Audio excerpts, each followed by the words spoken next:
Mon prochain invité, il est le propriétaire du centre de jeux d'évasion L'Escaparium. Jonathan Driscoll, bonjour. Bonjour, bonjour. Très contente de vous recevoir Bien, parce qu'on va parler justement de jeux d'évasion.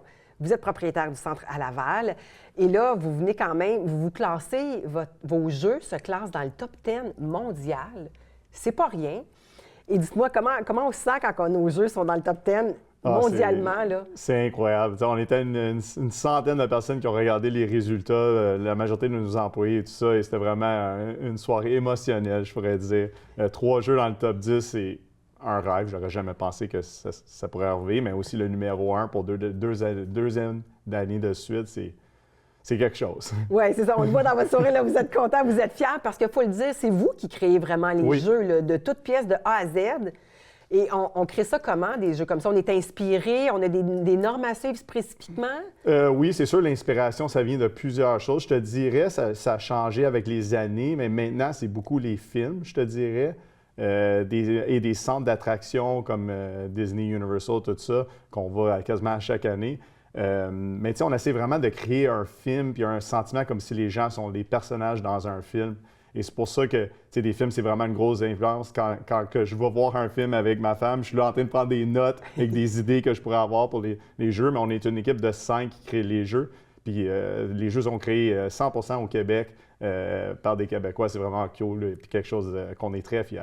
Là, vous dites, quand vous allez voir des films, ça vous inspire. C'est toutes sortes de films basés sur peu importe l'histoire, c'est ça? Oui, c'est ça. Mais on a beaucoup de thématiques et on essaie de garder les choses quand même assez différentes pour avoir une nouvelle expérience, quelque chose de complètement différent. Les gens, ils ont des tendances d'aimer certaines thématiques plus que d'autres.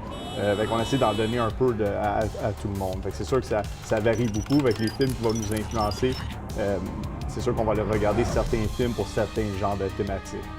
Et ça peut représenter combien de temps élaborer un jeu avant qu'il soit fonctionnel et déployé? Ça varie entre à peu près 1 an et 1 an et demi pour... je compte pas trop la conception là-dedans, parce qu'on commence la conception avant, parce qu'il faut devancer le reste de l'équipe.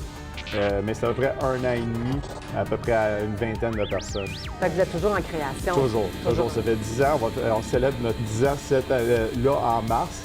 Fait que oui, puis on n'a pas arrêté depuis 10 ans. C'est vraiment ça. Il faut vraiment toujours être devant tout le monde et être sûr qu'on a de la job pour nos employés. Fait qu'on n'arrête pas, on n'a jamais arrêté pendant 10 ans. C'est vraiment le fun. Et dans votre centre de jeux d'évasion, vous déployez combien de jeux en même temps? Présentement, on en a 9. OK. On va en avoir 12 quand que le centre va être complet. C'est le plus gros centre de jeux d'évasion au monde. On a quasiment 50 000 pieds carrés, 46 000 pieds carrés. Justement, fait que c'est le plus gros centre de jeux d'évasion au monde. Puis tous nos top jeux sont dans cet édifice-là. Donc, une dizaine de jeux à chaque fois. Et ces jeux-là, vous les conservez pendant combien de temps? C'est ça l'affaire. Avec l'investissement qu'on fait et les recherches... Non, exactement. C'est vraiment, on investit pour une expérience qui va durer une vingtaine d'années, 10, on espère 15-20 ans, mais je suis très certain au moins 10 ans. Tu peux toujours changer une coupe d'affaires. Et l'affaire avec les jeux d'évasion vraiment malades qui sont dans les meilleurs au monde, c'est que c'est comme un film. Tu sais, moi, mon film préféré, mettons, Back to the Future, quand j'étais jeune, je regardais ça en revenant de chez nous chaque jour. Je revenais parce que j'aimais vraiment ça. Par cœur, là. Oui, exactement. Mais les jeux d'évasion, quelque chose de vraiment bon, c'est quasiment pareil. Les gens qui viennent de l'extérieur, quand ils viennent, ils reviennent jouer le même jeu parce qu'ils ont tellement aimé ça. Parce qu'on peut jouer le même jeu 2 fois, puis le scénario va être probablement différent, tout dépendant avec qui on va le jouer. Oui, c'est sûr, les énigmes restent pareilles, mais l'affaire, c'est que l'emphase n'est plus vraiment sur les énigmes. Oui, c'est un outil. Les énigmes, ça fait avancer l'expérience et tout ça, mais c'est vraiment l'expérience, c'est vraiment vivre ça. Tu as des acteurs, puis les acteurs vont personnaliser votre expérience parce que ça dépend de ce que tu vas dire, qu'est-ce que ton ami va dire. Fait que c'est toujours une expérience vraiment unique à chaque fois. Puis c'est pour ça que les gens reviennent et rejouent, puis qui rend la durée de vie de ces jeux-là encore plus longtemps. Moi, j'ai essayé ça l'année passée pour la première fois. J'ai vraiment adoré. J'étais surprise de voir comment c'est bien fait, un jeu comme ça. Mais là, j'ai su que vous n'avez fait 700 jeux un peu partout à travers le monde. Oui. Et là, on réalise ça comment? Là, on se promène puis on est à la découverte de tout ça. Oui, c'est sûr. Bien, encore là, dans la liste, c'est la même liste qu'on a fini dans le top 10, puis le premier. On utilise cette liste-là pour voir où on va aller dans le monde. Fait qu'on va aller voir, OK, on va aller dans la région, dans le top 100, il y a beaucoup de jeux de l'Espagne, il y a beaucoup de jeux de la Grèce, Fait qu'on va aller en Grèce, c'est quasiment tout à Athènes, en Grèce, et on a fait, mettons, 30 jeux en une semaine. Puis c'est des longs jeux, là. Il y en a qui sont 3 heures, 4 heures. C'était une grosse semaine. Horreur. Ma femme, elle n'aime pas l'horreur. C'était quelque chose, c'est une aventure. Je suis fier d'elle, elle a tout bien fait. Mais c'est ça, on se promène, on choisit une couple de pays, puis on fait 2-3 semaines. Comme là, on s'en va cet été aux Pays-Bas, en France et en Belgique. OK, mais là, vous êtes numéro 1, fait que c'est difficile de trouver mieux. Non, c'est sûr, mais c'est vraiment, c'est notre passion aussi. Ouais. Hein, mais il faut toujours savoir qu'est-ce qui se fait.